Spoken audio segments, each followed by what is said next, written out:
If this video has found you today, chances are you are curious about trance channeling. In this video, I decided I wanted to take a moment to share my journey and experiences that sort of brought me here to this moment now. And mainly that's because I know I myself had a lot of questions in the beginning, and I don't think any trance channeler really kind of thinks to themselves, oh, this is where I'm going to end up.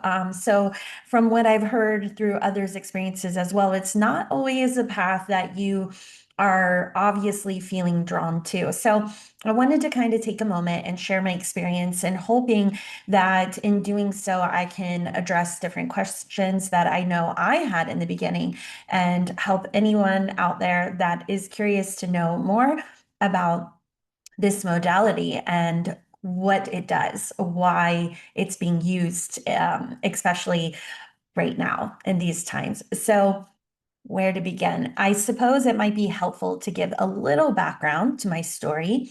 And that is that I was someone who experienced a spontaneous awakening, meaning my life was, I was raised in a very controlling, religiously abusive upbringing that was sort of fundamentalist Christianity, but kind of had its own almost cult-like spin to it, where I was very sheltered. Myself, my brother, we were very isolated, both from family and friends, including very limited interaction, even with church members. So, needless to say, we were taught that the dinosaurs weren't even real, let alone any sort of life outside of Earth or entertaining anything else. Any mention of concepts of intuitive gifts outside of the church were seen as demon possession or works of the devil. So, this isn't exactly where I imagined I would find myself, but I did experience in June of 2021 a spontaneous spiritual awakening during a solar eclipse that sort of flipped my life upside down. It is a long story, but briefly sharing it through a unfolding in a series of events that day. A lot of information came online for me, a lot of inner knowing in the form of specifically astrology, which is something I didn't really entertain or study. It was just this experience of suddenly knowing a lot of different information and being told that my frequency was different, my energy was different. It was confusing to my spouse, who I had been with over 20 years. It was confusing to my, those that worked with me at the time. I was a floral designer. And I remember very well the next day being told, Cassandra, you are really different. You talk different, you feel different, you are very different. So this was sort of the beginning that kind of sent me in this journey to bring me to where I am today. Now, there are so many layers along my spiritual awakening process, which was fairly accelerated, including becoming certified in human design, studying astrology, becoming a Gene Keys guide, exploring different, religious backgrounds and mythology that all sort of helped me unwind where how I was brought up and basically assisting me in helping to understand what it is I believe. One of the earliest things I did, which I feel strongly tied into this journey of becoming a trance channeler, is I joined actually two programs. It ended up being a total of 9 months working with a wonderful, certified Akashic reader and mystic, Emily the Mystic. And it was there that my journey and my gifts began to unfold. Now, I remember being fairly frustrated in the beginning because I didn't know what gifts were. I didn't, vaguely I had heard of clairvoyance, but I thought that just meant like some people can see ghosts or something. I took it very literal. I didn't really have much understanding. Soon I realized that for me, my strongest gift was being clairaudient, which means while I have realized the other different clair gifts in my life, the clear audience is the strongest. So for me, that started off, I just hear like one word. So it would be frustrating to me because when I was in this program in a group setting, everybody else would, in our practice where we would do different exercises, they would have like these elaborate, things that they saw or heard. And, it was frustrating because I would get one word But what I found is in communication with Emily and this process, I would discover as people went around and shared what was coming up, the one word I was given was significant. One particular example I can remember was pasta.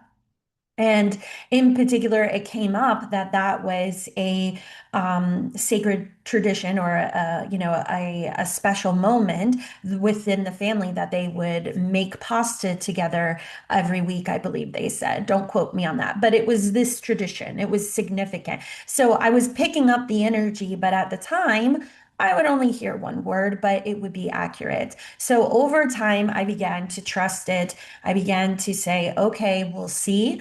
Like every other spiritual journey, the more guests came online, the more I, had to juggle that feeling of, am I crazy? Because I think so many that are new to the waking experience go through that. It's exciting at first when these gifts come online, but then you get to the point where you're like, am I crazy? Like, surely this isn't life. So I went through all the typical, experiences. And within to the date, 1 year after my waking experience, I was sitting in my external studio at the time where I meditated. I loved meditation. It was very helpful for my healing process. And so I was meditating, and I remember very well the first time a full voice came on. And for context, I know a lot of people have had conversation about how some people have inner conversations or voices or talk to themselves and others do not. And the first time this came into my realm and I was asked questions about this, I didn't understand what was being talked about. Long story short, I realized I do not have that. So when I sit in silence, it is in fact silent. And I am able to achieve a place of stillness. Because of this, though, a few challenges are in conversation. I've had my whole life to really work on not interrupting because there's not that storing or holding information doesn't happen easy for me. And I am on the spectrum, so I don't know if this plays a part of that at all. But basically, I can tend to blurt things out and have challenges with interrupting. So, but on the other end of things, when you don't have that and you're used to things being consistently pretty silent, when a voice comes on and says, "Hello, Cassandra," and starts talking to you, you're like, what was that? So it was interesting. So as this experience continued, this began stronger and stronger and stronger, leading to a very helpful intuition for readings and with my clients.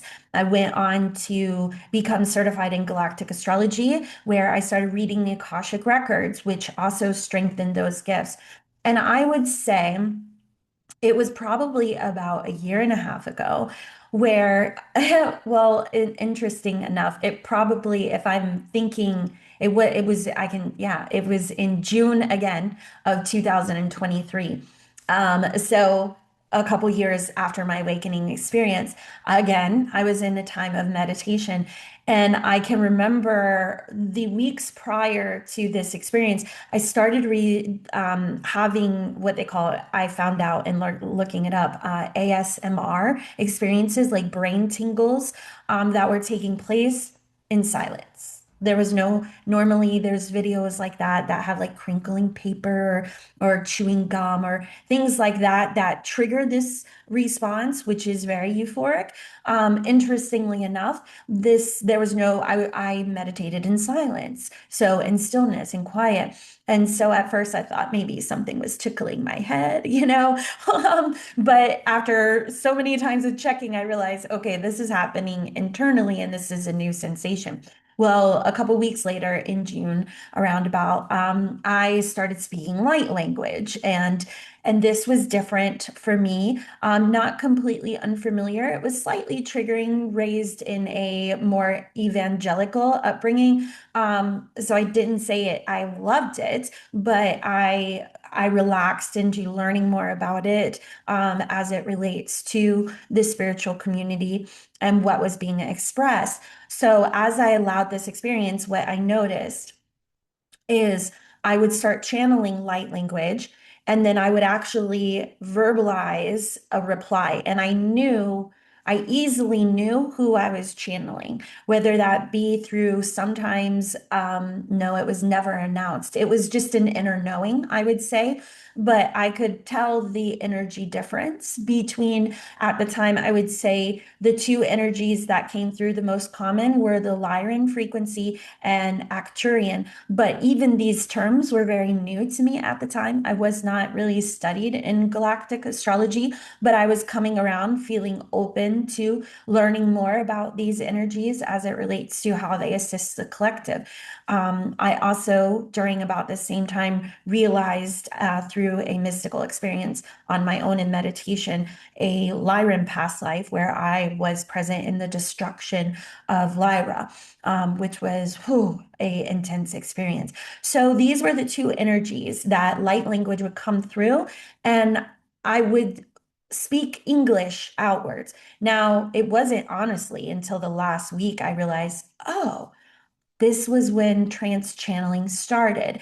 Because what happened is when I came out of it, I didn't remember what was said.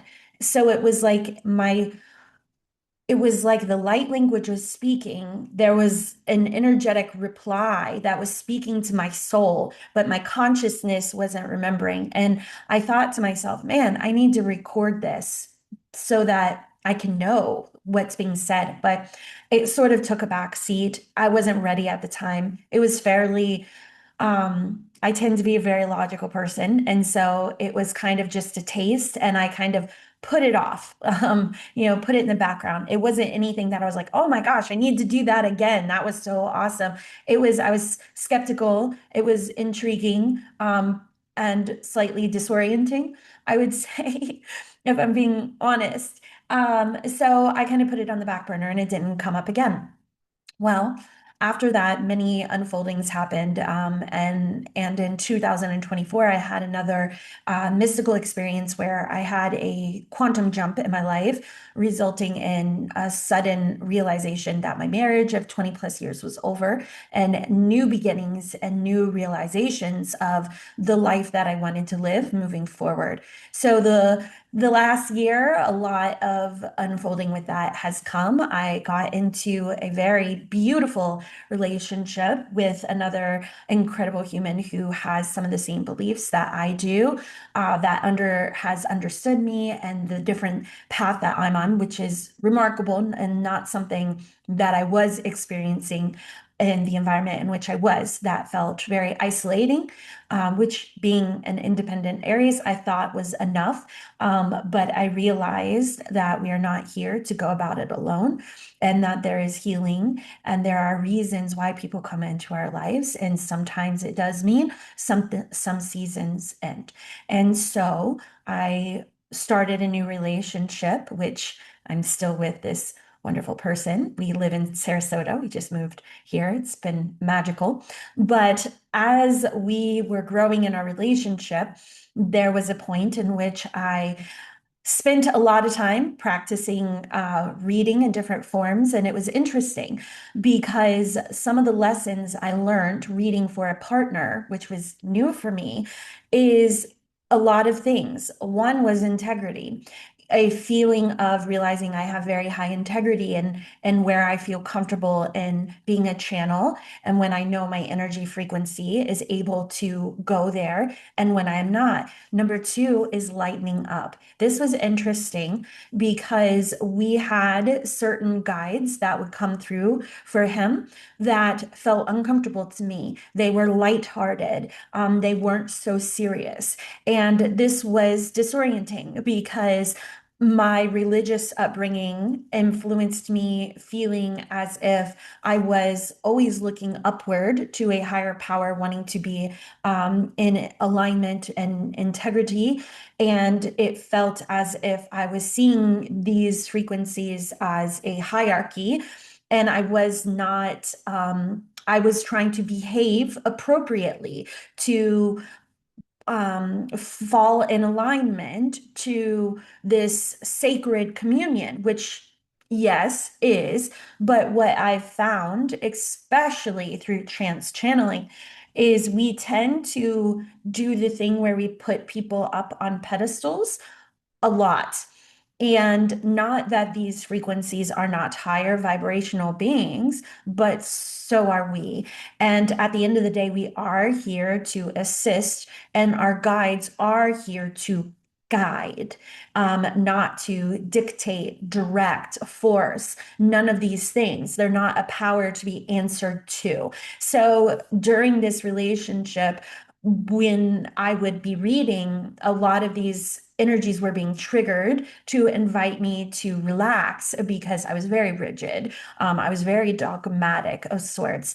And then once that happened, we were one evening sitting on the couch, and I felt an incline. My guides come to me, which was getting stronger. And what that means is basically part of this process is I will feel energy come on really thick to where it will make me feel um, high, if I'm being honest. It's like my eyes, I feel it under my cheeks and my nose, and I will get the ASMR like tingles in my head.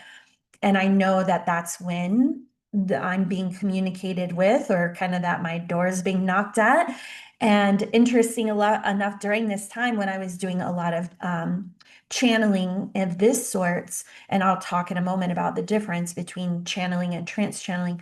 But when this was going on, I would have them talk to me a lot. And funny enough, they called me a phone. They joked, and, because that is the thing. There is humor. It's like even saying that, there was a time where I was like, I was so rigid. But they joked that I was the phone in our relationship. And I was like, what? I'm the phone, okay, but anyway, so back to what I was saying, we were one evening sitting on the couch, and I started to get the ringing or the knocking at the door. And so I took a moment to listen in to what guidance was coming through.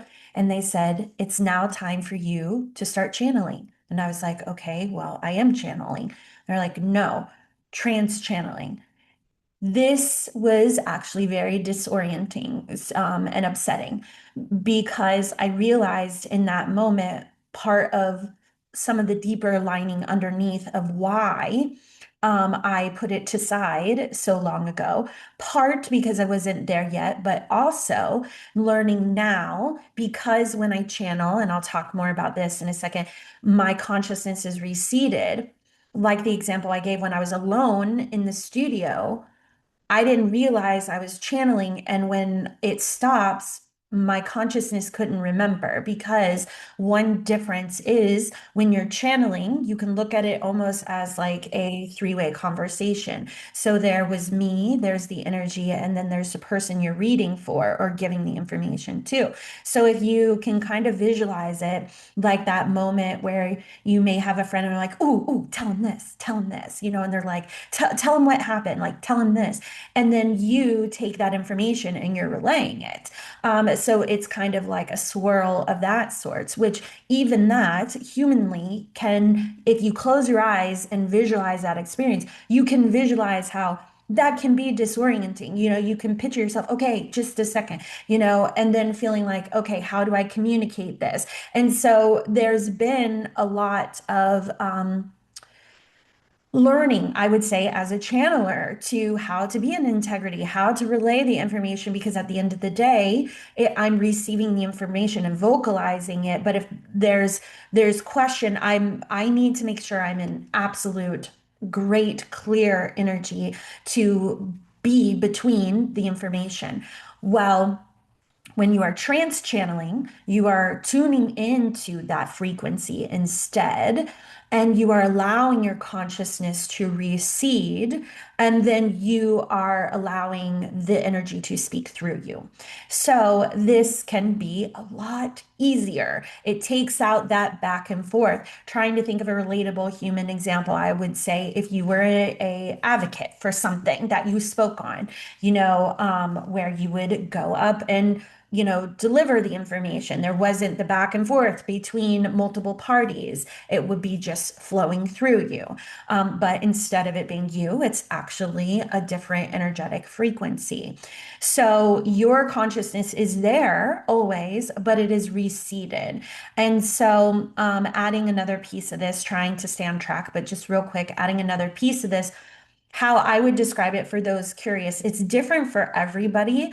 Some people can be slightly more consciously aware than others. And what I found out in my process of learning this, what I was told is because being on the spectrum, I am actually highly in tune to my environment and very, very detail oriented. So for me to be a clear channel, it's easier for my eyes to remain shut and my consciousness to be receded. Therefore, how I would describe it would be as if you were in another room and you could hear kind of the mumbling from, it's like,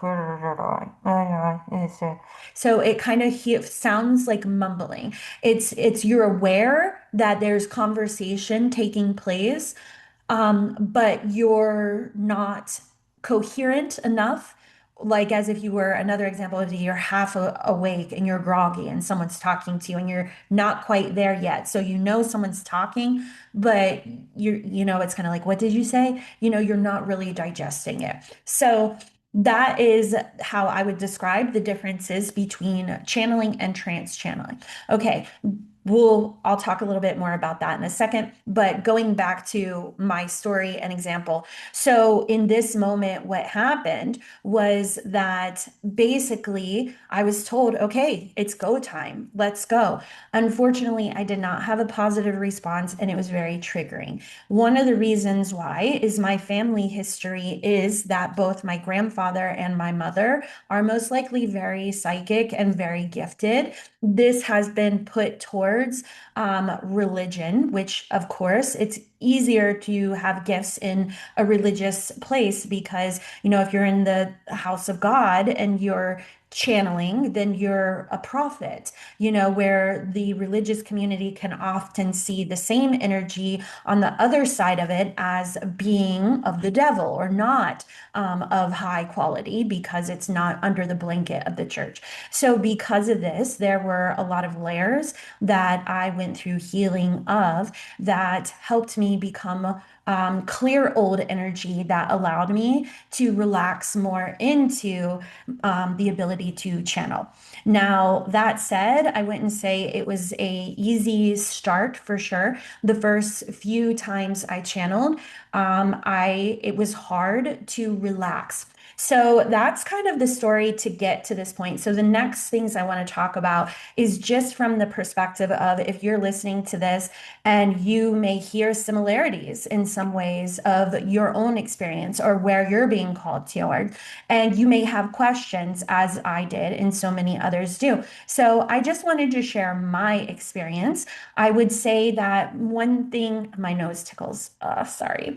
One thing that I feel like has been unique to my journey is that for my calling, I know I'm meant to channel multiple different energies. So I wanted to kind of take a moment to speak on that, to give more information on what that process looks like.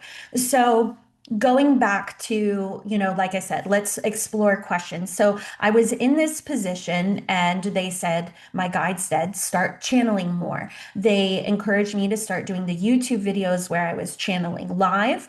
And then over time, they invited me to do trance channeling live once I had practiced a significant amount in private with my partner and felt comfortable enough to kind of take that next step forward. So, what did the beginning stages look like? Now, I'm just going to say in the beginning, I'm sure it looks different for everyone, but I can speak to how it was for me. So, my strongest gift, as I said, is I am clairaudient. That said, I do feel very sensitive to energy and frequency. And also, I am clairvoyant to where I can see. Although I would say my clairvoyance gift isn't the strongest and is more dependent on the other energy or the other person I'm reading for. If they are very clairvoyant, then I usually have more visuals. So the first time I sat down to do this experience, um, another thing I want to add to this as a symptom that I noticed come leading up to was I started in meditation to jolt. So if you're also feeling like you're going into these things, you may notice different physical responses of whether it be through how you're eating, how you're sleeping, how you're exercising. These can all be, different things that shift. I went through those experiences as well, all the things that I listed. But also I noticed I started jolting in meditation. And what I was told is that the jolts I was experiencing were starting to dial in or feel the frequency closer to that of the energies in which I would later be channeling. So that was something also I experienced probably, I'd say, a month maybe or a few weeks leading up to before I began trance channeling in the first place. And so going back to the first experience. So my partner and I sat down and I started to meditate. Now, what that looks like for me, if you're someone that is curious as far as this, is in the beginning stages initially, especially, I smoke cleanse. You can still see most of my videos that I do. And then I would have like a crystal of some sort to hold.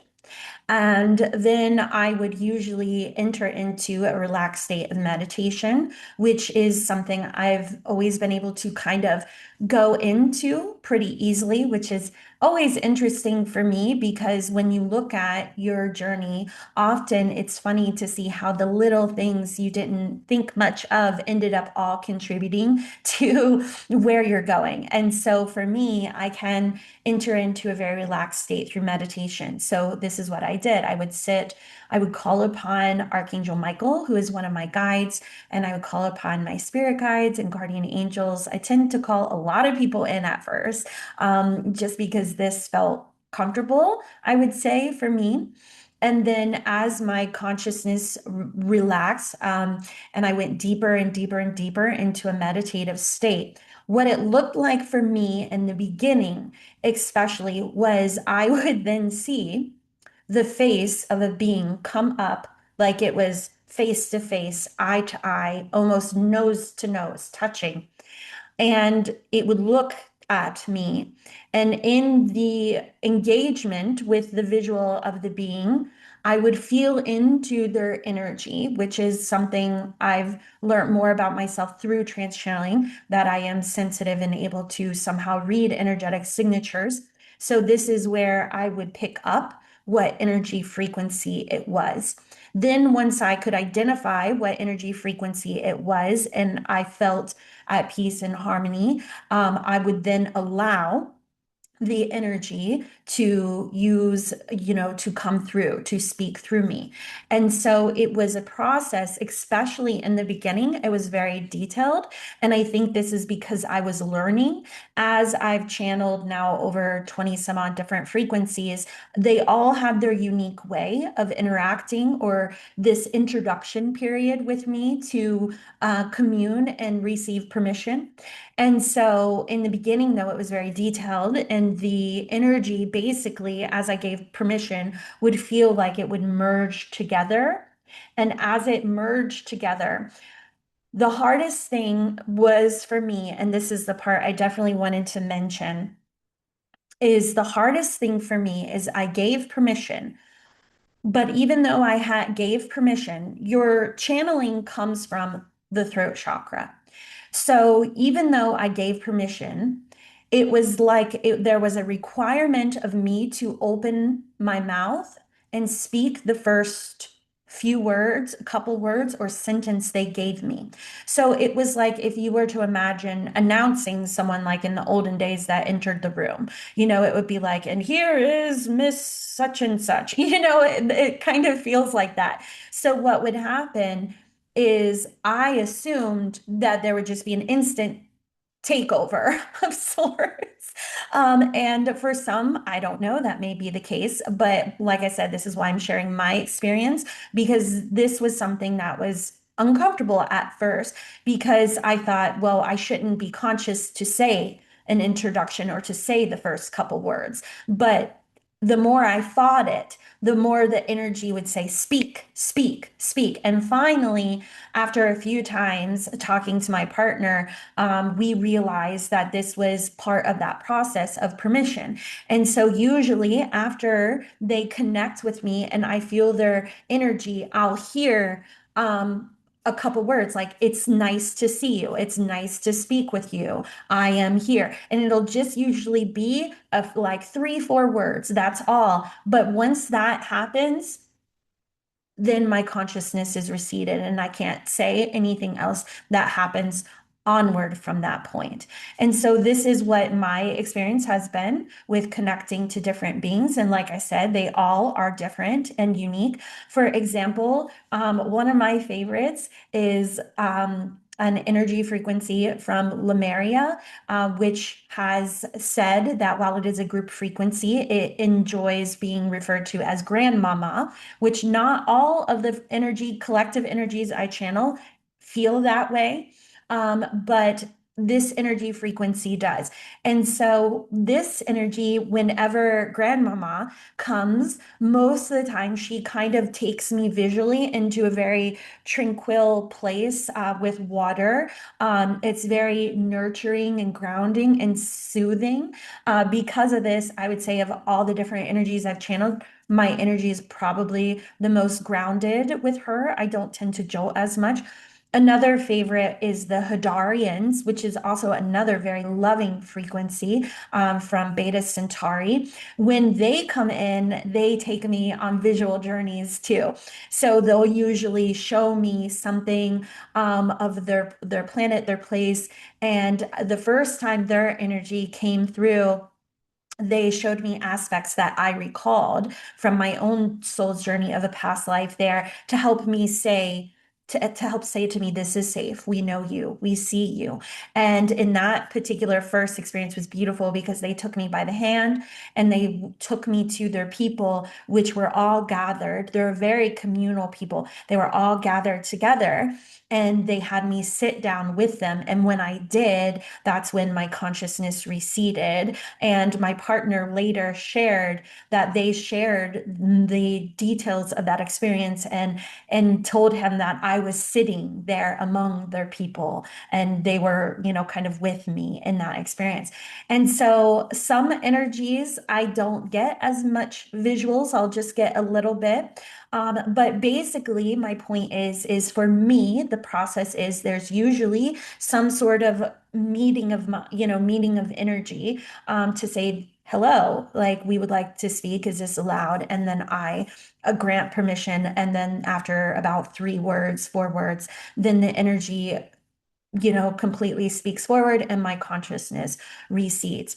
So physically, this is another thing I want to touch on. Physically, in channeling these frequencies, it's important to understand that everything is vibration and energy. Everything has its own vibrational frequency. So, as someone trance channeling, I will say that there has been a growing and evolving for me as it relates to this. I've done a lot of private practice because different energies, like I said, grandmama, I'm very grounded and calm. I don't get much physical response, where other beings, that's not the case. One of the couple hard energies that I channeled in the beginning was also the blue rays. And the thing is my process is I'm reading into their energy signature, and I'm having that experience beforehand. And so for Blu-rays, that one was challenging for me because it has a very authoritative council-like frequency to it. So in the beginning, this sort of subconsciously activated old religious programs of abusive circumstances I was in. So at first it was recognizing that has nothing to do with the energy, but I was feeling like the intense, close to source, God-like frequency. At first it was like, I told my partner, it felt like I was like walking up a staircase to Judgment Day. Like it was this intense vibration, but I learned that it's safe and they talked to me, and so it did take me longer to connect to their energy the first time because we had to have that establishment between us, that everything is safe. Because I know that's one thing that some trance channelers or those entertaining them have entertained the possibility of, well, what if it's not a good energy? I can say without a doubt, first off, that I'm very thorough in my process. But nothing has ever happened in that sense that didn't feel like an invitation for me. So I would say for those concerned about, what if like you have access to, an inappropriate energy or something that's not of highest good. There are, if you wanted to say, you could set boundaries and practices. As I said in the beginning, I call upon Archangel Michael in all of my practices to protect my energy of sorts. So I can say this has never been a circumstance in which I have been in. And I have found every energy I've dealt with to be very supportive and honoring of the human experience altogether, not only from me, but also in how they've engaged with my partner, my clients, and others. It has been remarkable. So these were the first experiences I had. There was a lot of getting comfortable, relaxing, trusting, going through the energy. I would say I can hold a lot of frequency at this point. The only one I still have challenges with is Thoth, which usually he does not come up. But he did recently in one of the energy updates I shared. And at the end of the video, which is recorded, you can witness, I start crying because Thoth's energy is the only one so far that afterwards I have a little bit of like a shock where my vibration is so high it can feel disorienting, and my chest will vibrate very quickly, and it takes time for me to ground. And because of that, my physical vessel goes into an emotional state of being like jittery, like, am I safe? Am I safe? Am I safe? And so a lot of times it will cause an after feeling of tears that I'm getting more accustomed to and used to, but nothing that has been ever felt unsafe by no means. And so these were the experiences I went through in the beginning, getting used to the vibration, relaxing, trusting the energies. So I've also talked about, the difference of what channeling versus trance channeling is, and the whys. I'm just looking at my notes here to make sure I covered everything I wanted. So on the last thing I want to mention is why do I feel like some of this is happening? Well, there have been channelers for quite some time. I know I myself have always enjoyed Bashar, who channels, one being Bashar. I've also listened to Abraham Hicks and others. We can see through time where there's been various purposes. Seth, I know, brought, I'm not as personally versed, but from the videos I've seen and what I've gathered and seen, also brought a lot of potent information forward to help us all consciously evolve. So what I feel is partly why there are those, such as myself, called to this work, is I feel like, for one, that we are going through periods in which we are becoming more accustomed to the vibrational frequencies of these higher beings. I know for me as a trance channeler, I have had to increase my vibration to hold the frequency. My partner, as someone who's experienced well over 30 hours at this point in practice with me, has significantly shifted in his vibrational frequency and his journey in his own life. And I feel like those of my clients that have come through that experience similar things that they've shared, I think there's multiple reasons. I think that it is to help break through information. We've realized that one of the things interesting in the beginning we realized is how diverse the perspectives of the different galactic energies are. They're all high frequency, but they all have a way of having a unique take and layer that they add that just makes everything that much richer. I think it's for information. I think it's for the vibration and the energy. I think it's for healing for those that have, of my clients and my partner, that have experienced healing through this way. That is very potent.